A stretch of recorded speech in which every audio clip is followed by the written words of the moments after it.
Hello everyone. I have a question. What does Norway, philosophy and my YouTube channel all have in common? Well, you guessed it. It's Wittgenstein. Oh boy! Holy poly, macaroni, look at this, are you like crazy? How can you tolerate this view? Look at this, how can you live somewhere else? This is fucking crazy. How the fuck are fjords so beautiful? I cannot understand. I cannot fucking understand why fjords are so beautiful. Why have not my ancestors moved to the fjords? Why am I stuck in the Alps? Fucking Slavs. Look at this. Don't you understand? I did not anticipate fjords to be that beautiful. And also to be that populated. Those are entire cities. I mean, this is one city, the city of Alesund. Just spread across different islands. It's like, I don't know, I think there's like 10 main islands or something. Nice ladies, gentlemen and cultivated non-binary people. Behind me you can see one of the most lovely views of a city that I've ever seen. Nice. Ålesund. It's Ålesund. Alright? Long city. It's a very slim city. Slim long. Slim fit city. A very slim fit. Nice. We talk a lot about philosophy of language, and it's really difficult to talk about philosophy of language without mentioning Wittgenstein. So I thought, since he's being brought up so frequently, we could have some, a little talk about Wittgenstein, his life, his ideas, just a little overview. Since I'm already here in Norway, you will see in a second how it all connects to Norway, but without further ado, let's jump right into it. Dude. Yeah, he just fell.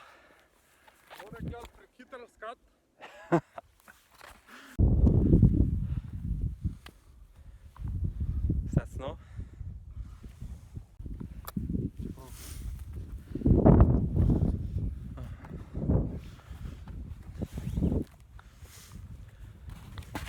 Oh, lit! Shit.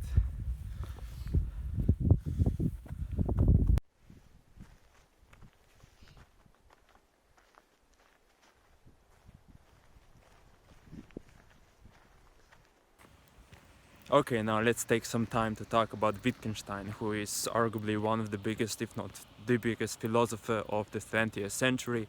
He had a lot to say about science, about language, about consciousness, and his ideas proved to be just enormously influential to all of philosophy, even if some people are not explicitly aware of how their ideas relate to, Wittgenstein. But let's start with his life. He was born to the second richest family in Austria-Hungary. His father was a steel magnate and he had an enormous amount of wealth, and his family was basically at the center of the culture and power in Vienna. They had many powerful friends, and both powerful in politics and also important in culture. Like one of the friends' family would include the painter, not painter, the sculpture, no, the painter, yeah, he's a painter, Gustav Klimt, and oi. A dog just barked at my selfie stick. What? And the owner was like, he thinks we have a weapon. Oh, Jesus. Okay, anyway, so yeah, Gustav Klimt was one of the friends' family of the Wittgensteins, and also Johannes Brahms would just chill at their home, and Mahler, I mean, crazy. That's just crazy to think that, all of those influences were around this child who was the youngest of 9, and all of his brothers and sisters, they would be architects or businessmen, or one of his brothers was a very famous pianist who had... My fucking phone just died, and it says it has like 40% battery left, and it's gonna die any fucking second. I can fucking feel it. What a fucking shitty phone, but I fucking refuse to buy a new one. I fucking refuse to buy into this fucking consumerist bullshit that dictates that I have to buy another phone every fucking 2 years. Fuck it, my iPhone is... I have an iPhone and I'm anti-consumerist. My iPhone is great. I refuse to buy a new iPhone. Yet. Shit. Okay, I hope it's gonna work for a couple of seconds though, so I can mention that also in that time at Vienna, when Wittgenstein was born, fucking Josef Breuer, Josef Breuer, that's his name. He was like getting very well known by that time for, you know, having that idea that maybe if we talk to people about their ideas, they're gonna just have less of those problems, mental problems and stuff. If they just can get their trauma out of their system. And so he talked to people, and it seemed to work for some cases. And then his protege, Sigmund Freud, he started having some more cases and publishing them, and he also treated one of the sisters of Wittgenstein. So you can see that, I mean, the culture sphere where Wittgenstein was being raised, it was just fucking insane. And you know, when he was like 14, he went to a school, like Wittgenstein, of course, not Freud. He went to a technical school, and I don't know where exactly. I don't remember, but it wasn't Vienna, I think. And one of his schoolmates was, I mean, not schoolmates, but he shared his history class with a guy named Adolf, who later became the Führer of Nazi Germany, and they shared a history class, and a teacher who was very well known for his pan-Germanic ideology, and as he was teaching history and talking those historical stories of Germany, like Adolf was being like, just completely overwhelmed by, you know, the ideas that he heard there, while like Wittgenstein like was just like, what the fuck, like who the fuck cares, what is this bullshit, what is this nonsense, I don't understand why anybody would get off to these ideas of banter, like fuck it. So interesting difference in responses to some sharp ideology, I guess. So anyways, before my phone dies, let's just say that he was getting interested in logics, even though he was studying engineerships, and he had some interesting ideas there. But yeah, he was very curious about this thing called logic, and how people were trying to find a way of just deducting all of mathematics and mathematical rules and truths from simple logic. And he went straight to the top. He contacted Gottlob Frege, who is considered the great father or maybe grandfather of analytic philosophy, and he read his like Wittgenstein's idea a bit, but he was like, well, you know what, I'm getting old, maybe you should contact someone else. There's a guy who is quite promising, named Bertrand Russell in Cambridge, maybe you should go there. So he went, and he was like, well, I have some idea in logics and mathematics, and well, I'm not really sure if they're any good. I hope there are, so I can continue, I can kind of justify working in that field. But if not, well then, fuck it, I'm gonna kill myself, because I don't really feel like I'm of any use to the world as an engineer or whatever other bullshit I could be doing in life. But logic, mathematics, philosophy, that's something. I wouldn't mind being that. So he sought Bertrand Russell's confirmation that yeah, he's a genius and he will contribute something important to philosophy, and he actually got it. Russell was very strongly impressed by him. He was like, well, this guy he's either a fucking madman or an actual genius, I don't know. And later he did make up his mind that yeah, this guy Wittgenstein might just be a genius. And here we come to the ideas of young Wittgenstein that impressed Russell and started a whole movement later on in the Vienna Circle, and also changed completely how various ideas were accepted in analytic philosophy and stuff like that. So that are the ideas of the logical Tractatus. So, once upon a time, the story goes, young Wittgenstein, maybe while serving on the Eastern Front for Mother Austria-Hungary, read a magazine with a report of a lawsuit in Paris concerning a car accident. Before the court, they presented a model of the accident with little cars and houses to represent the street. It occurred to Wittgenstein that the model could represent the accident because of the correspondence between the parts of the model, the miniature houses, cars and people, and the real things, the actual houses, cars and people. Then it further occurred to him that while people discussed the lawsuit with just words, they were actually doing the same thing. They were using words and statements which served as models or pictures of reality. The way in which the parts of the statement are combined, the structure of the statement, depicts a possible combination of elements in reality, a possible state of affairs.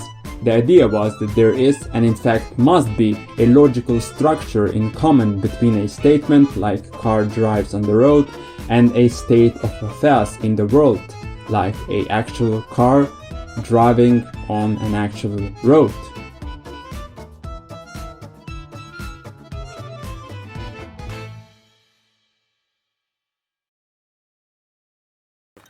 Sometime after publishing the Tractatus, Wittgenstein moved to Norway he built a cottage there, not this one but in particular, but it was in Norway and it was a cottage, and spent some time in solitude because he needed some time to think, and there wasn't any air at Cambridge, and also because philosophy was done. With his Tractatus, he solved all of the problems of philosophy. He thought, at least at that point in time. So yeah, moving out of civilization, and there's a fantastic book by Ray Monk called The Duty of Genius, which is a 600-page long biography of the life. I mean, yeah, that's what that biography is, I guess. It's about Ludwig Wittgenstein, his ideas and his life, and we speak a lot about his ideas on this channel because it's in the period when he stayed in Norway, Wittgenstein grew increasingly dissatisfied with the ideas that he laid out in the Tractatus, and one of the central ideas that he laid out in his later philosophy is the concept of language games. So, what are language games? We might think of language as a tool to connect different ideas. So when we talk about the meaning of a sentence, for example, we might feel the urge, like many great thinkers throughout history had, to break that sentence apart into the elements that constitute it, logically analyze it, so to speak, into elements like logical connectives and or either or subjects, me, you, Socrates, and predicates, big, small, white, and so on. But were we to do that and conclude that the elements that constitute this sentence are what determine the meaning of the sentence, we would lose something very important.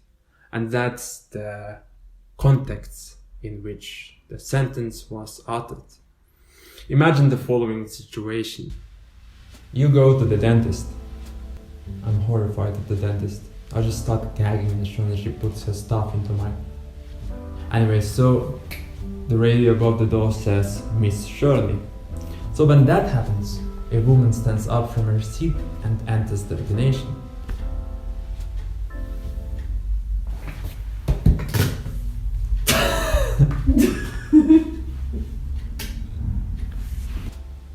Anyways, so you're in the waiting room and the radio above the door says, Miss Shirley. When that happens, a woman stands up from her seat and enters the ordination.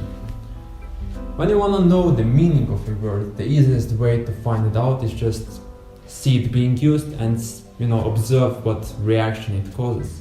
Observing the situation in the waiting room, we could conclude that Miss Shirley means that whoever, presented themselves as Miss Shirley can now enter the ordination. So that's the meaning of the sentence Miss Shirley. But that's interesting. It's literally just a name. It has no logical structure, so to speak. So where exactly is that meaning in that sentence? Let's imagine a different scenario. You go to the bank and the lady in front of you is asked what her name is again, and she's like, Miss Shirley.